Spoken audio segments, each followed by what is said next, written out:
మాయామానుష స్వరూపం ఆవిడ. ఈ మాయాస్వరూపాన్ని వహించి భరించి ధరించగలిగిన వాడెవడో వాడు శివధనస్సుని ఎక్కుపెట్టి నియమించి అల్లెత్రాడు కట్టగలిగిన వాడు. వాడు పరమాత్ముడు. వాడు ఎక్కడ పుట్టాడో నాకు తెలియదు.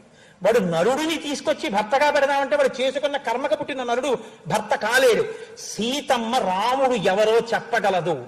విష్ణువు నరరూపంలో ఎక్కడున్నాడో చెప్పగలిగినటువంటి తల్లి భూమండలం మొత్తం మీద మైథిలి ఒక్కతే. సీతయే రాముణ్ణి చెప్పాలి. ఇది అసలు హృదయం జనకుడిది. నేను కాదయా చెప్పవలసింది. సీతని అడ్డు పెడుతున్న శివధనస్సునిచ్చిన వాడు శివుడే. శివుడికి కేశవుడికి అభేదం ఉన్నది ఒక్కటే పరబ్రహ్మం. కాబట్టి ఈ ధనస్సు ఎవడెక్కు పెడతాడో వాడికి ఇస్తా పిల్లనన్నాను. అంటే చాలా మంది వచ్చారు. ఒకడు ఇద్దరు కాదు, ఎందరో వచ్చారు. వచ్చి వీళ్ళందరూ శివధనస్సుని ఎక్కువ పెట్టలేకపోయారు. మాయాస్వరూపాన్ని వహించగలిగి